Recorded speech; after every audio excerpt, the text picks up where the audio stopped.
कैशपार micro credit शाखा शाहगंज में RBI द्वारा प्रदत्त अधिकारों के विषय में जानकारी देने के लिए सैकड़ों महिला सदस्यों को एकत्रित कर कंपनी के अधिकारियों कर्मचारियों के द्वारा उन्हें जागरूक किया गया। साथ ही साइबर अपराध से संबंधित जानकारी भी दी गई। यह जानकारी कंपनी के अधिकारियों के अलावा कोतवाली शाहगंज थाने के क्राइम इंस्पेक्टर जनार्दन यादव के द्वारा भी दी गई। उन्होंने बताया कि सभी चीज़ें ऑनलाइन हो जाने की वजह से अपराध भी बढ़ गए हैं। ठग लोगों को अपना शिकार बनाने के लिए आए दिन नए नए तरीके अपनाते रहते हैं। ऐसे में हमें सोशल मीडिया एप्लीकेशन को ध्यानपूर्वक उपयोग करना चाहिए। साथ ही किसी भी तरह की OTP शेयर ना करें, लिंक ओपन ना करें, अन्य जानकारी देने से बचें। किसी भी तरह के फ्रॉड हो जाने पर तुरंत संस्था व पुलिस को सूचित करें। क्या कुछ मामला है, आइए देखते हैं इस रिपोर्ट में। इस तरह का कार्यक्रम का आयोजन करा गया। सर, आज हमारे यहाँ जो है कैशपार माइक्रो क्रेडिट द्वारा, ठीक है, शाखा शाहगंज में जो है आरबीआई द्वारा प्रदत्त अधिकारों के विषय में सदस्यों को जागरूक किया गया। इस संदर्भ में सदस्यों को ऋण की अदायगी और सेंटर मीटिंग से संबंधित, आरबीआई से संबंधित, क्लाइंट प्रोटेक्शन से संबंधित सभी विषयों पे जो है इनको जागरूक किया गया। साइबर क्राइम के बारे में भी चर्चा की जा रही थी, तो आपके यहाँ पर किस तरह का क्राइम हो सकता है? तो हमारे यहाँ cyber crime in the sense, देखिए, क्लाइंटों को जो है वो अवेयरनेस कराना, क्लाइंटों को जागरूक कराना, ये तो क्राइम जो है किसी भी व्यक्ति के साथ हो सकता है। क्योंकि हमारे यहाँ OTP सिस्टम से जो है लिए जाते हैं तो उसमें भी होने के चांसेज हैं। लेकिन ये है कि सदस्यों को हम लोग जागरूक करते हैं कि किसी अनजान व्यक्ति को, किसी अपरिचित व्यक्ति को आप अपना आधार नंबर या फिर अपना OTP नंबर जो है कदापि न बताएं। अगर आपको शक हो तो अपने नज़दीकी थाने पे या नज़दीकी जो है शाखा पे पहुंच के जो है आप वहां क्लियर और स्पष्ट करें। कैशपार में जुड़ने की क्या क्राइटेरिया है? कैसे लोग जुड़ते हैं यहाँ? किस तरह से लोग काम करते हैं? क्या सुविधाएं मिलती है?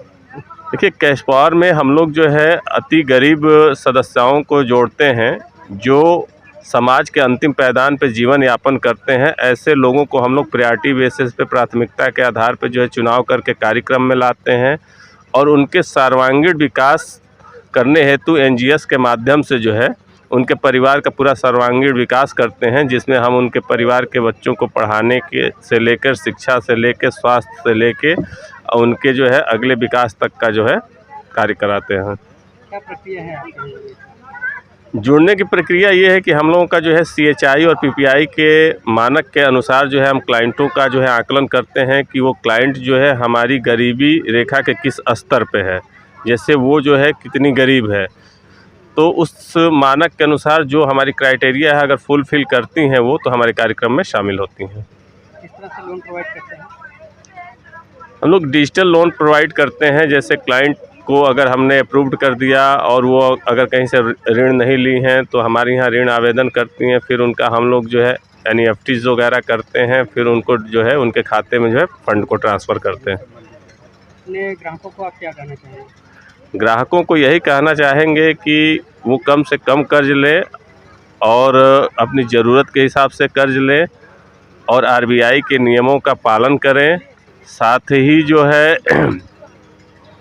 लोगों को जो है, अपने केंद्र के लोगों को भी जागरूक करें कि वो जो है RBI के नियमों के तहत जो है कार्य करें और किसी के फ्रॉड के और चीट के चक्कर में न पड़े। अपनी संस्था में कब से जुड़ी हुई हैं? क्या लाभ आपको हुआ? हम तो 3 साल से जुड़े हुए हैं और हमें बहुत लाभ हुआ। हमारी गरीबी भी दूर हुई और हमने अपने बच्चों को पढ़ाया लिखाया और घर भी बनवा लिए हैं। बहुत लाभ हुआ और कैशपार हमको बहुत आगे ले गया। किस तरह से कब से आप मतलब जुड़ करके क्या प्रक्रिया थी जिससे आप जुड़ी हुई हैं? आप लोगों की क्या सदस्यता थी? स्थिति बहुत ख़राब थी। हम लोग बगल के लोगों से कर्जा लेते थे। अब हमको किसी के आगे हाथ नहीं फैलाना है। अब हम अपना काम खुद कर रहे हैं, खुद निर्भर हैं अपने ऊपर। पैसा लेकर के क्या आप उपयोग करते हैं? पैसा लेके हमारी दुकान चल रही है, हमारा दुकान आगे बढ़ रहा है, हम घर भी बनवाए, बच्चे मेरे पढ़ रहे हैं। और लोगों से क्या कहना चाहेंगे?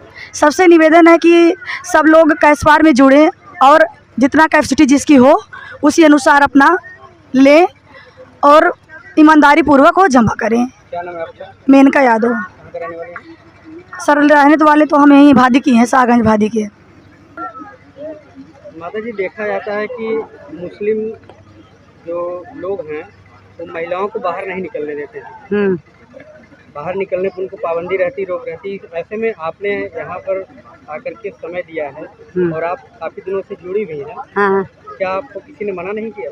नहीं, क्योंकि हमारी इतनी स्थिति हमारी इतनी ख़राब थी कि हम जब ससुराल में जैसे एक में थे, अपने सास में थे, तो मेरी सास हमको मार के निकाल दी थी।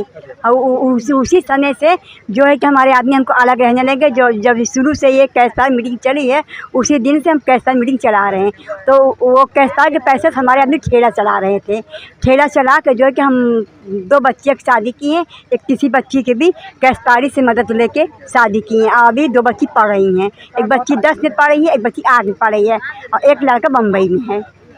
किस तरह से आप पैसा चुकता करते हैं लोन लेने के बाद? लोन लेने के बाद हमारे आदमी से इसमें ठेला नहीं चला रही, क्योंकि उनको पथरी का ऑपरेशन हुआ है। इसमें वो जो कि आपकी बिरादर में मुस्लिम बिरादर में खाना बनाने जाते हैं, हमें ला के देते हैं, हम अपना किस्त अपना भरते हैं। और अपनी हमारा नाम है शहनाज, हम जयपुर से, और उसमें प्राइमरी स्कूल पे खाना बनाते हैं, उसमें 2000। मैडम, आज यहाँ कार्यक्रम किया गया है और महिलाएं काफ़ी आई हुई थी। आप गांव में जब सेंटर बनाती हैं, खोलती हैं, जा करके मिलती हैं, तो किस तरह से क्या प्रॉब्लम फेस करती होंगी आप? सर, उस समय हम लोगों को बहुत कठिनाई का सामना करना पड़ता है, क्योंकि हम लोगों का क्राइटेरिया फिक्स रहता है कि हम लोग गरीब सदस्यों को ही पैसा देंगे। उसमें बहुत सारी दिक्कतें, जैसे मान लीजिए हम लोग 10 का समूह, मतलब कम से कम 10 का समूह बनाते हैं, तो अगर हम लोग 5-7 इकट्ठा भी किए तो उसमें से कई लोग भड़काने वाले भी रहते हैं, भड़का देते हैं कि नहीं अच्छा नहीं है। फिर भी मतलब हम लोग कोशिश करते रहते हैं 10 का बना करके तब पैसा बांटते हैं। जब उसमें कुछ लोग बाहरी लोग भी होते होंगे जो सदस्य नहीं रहते होंगे, वो भी लोन के लिए कहते होंगे हमको लोन दिला दीजिए, उसमें क्या करते हैं आप? सर, लोन तो समूह के माध्यम से ही मिलता है। अगर वो हमारे मतलब गरीबी रेखा से नीचे जीवन यापन करते हैं तो उनको हम लोन दे सकते हैं समूह की सहायता से, अगर सब सदस्य सहमत हैं तो। अच्छा, बाहरी लोगों को अगर आपको लोन देना होगा तो उनकी सहमति लेनी होगी? जी सर। और जैसे गांव के और कुछ लोग अगर मिलते होंगे, कहते होंगे कि लोन ये कंपनी अच्छी नहीं है, फर्जी होगी, इस तरह से कोई बातचीत कभी होती है? हाँ सर, ऐसे भी लोग मिलते हैं, लेकिन हमारी सदस्य ईमानदार हैं, ठीक है ना, गरीब हैं, ईमानदार हैं, वो मतलब उन लोगों के बहकावे में नहीं आती हैं। क्या नाम है आपका? रानी पासवान सर। के संबंध में तमाम प्रकार के फ्रॉड आजकल हो रहे हैं, ऑनलाइन ट्रांजैक्शन हो रहे हैं, पैन कार्ड का क्लोन बना करके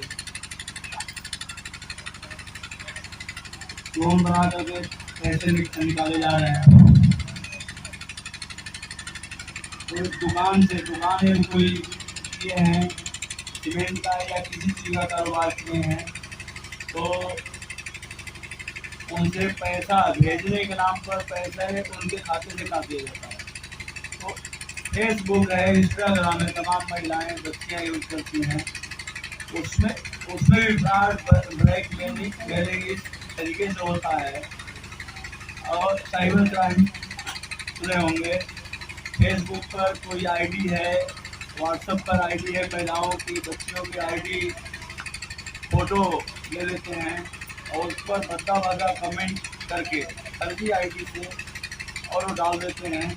उसमें ब्लैकमेलिंग होता है कि पैसे हमको जमा करिए तभी हटाया जाएगा। और इस संबंध में शिकायतें आती हैं थानों पर।